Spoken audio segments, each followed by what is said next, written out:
But what drew me to it, I guess, outside, of course, of the fact that it's Marty and he's been wanting to make this film for God knows how long. It's been ruminating in his imagination for a long time.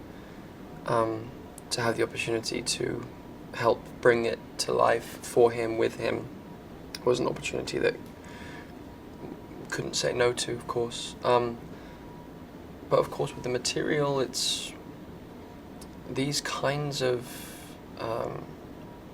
epic, mysterious, complex experiences, journeys don't often get screen time. They're very hard films to make and hard stories to tell, because it's not good versus evil. It's not black and white. It's not, it's more true to life, which is gray and complex and a total mystery, really. And that's kind of the journey that Father Rodriguez goes on. He goes from being a very idealistic, single-pointed,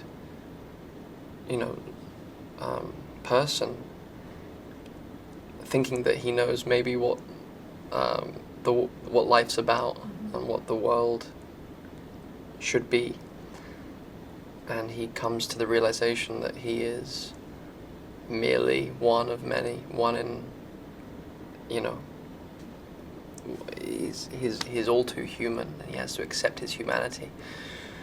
So that's an incredibly difficult and universal journey to go on. I got to spend time, and I have developed a very deep relationship with a Jesuit priest called Father James Martin, who is this brilliant spiritual writer, writes beautiful books on Catholicism. One book about the life of Jesus, called Jesus, and he has been my kind of spiritual director throughout this experience, and he's really introduced me to the life of Jesus, because as a Jesuit, they call themselves soldiers for Christ, and specifically the Jesuit order, which I've obviously done a lot of research into, I found so many beautiful things to connect with, and I still feel very inspired by Father Martin and all of the other amazing Jesuit priests that have been on set out here, who are based in Taiwan.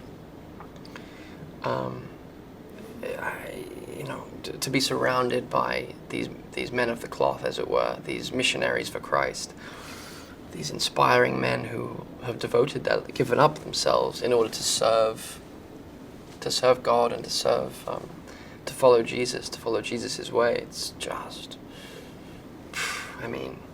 not for the faint of heart. Very, very beautiful men that I've been able to spend time with. I've been immersed in 1640s in Japan in my imagination. So my contact with Taiwan has been kind of grabbed here and there. We had a period of time before we started shooting where I was able to go to the night markets and walk around and go to the 101 building and soak in the city.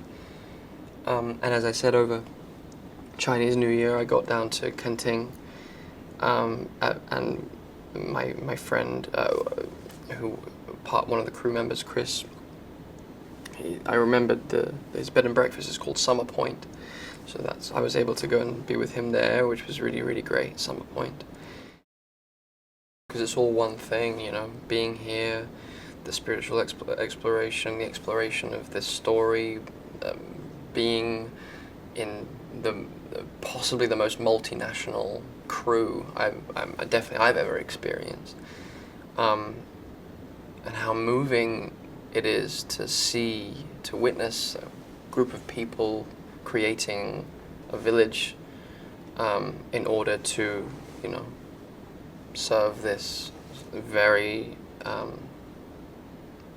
important story.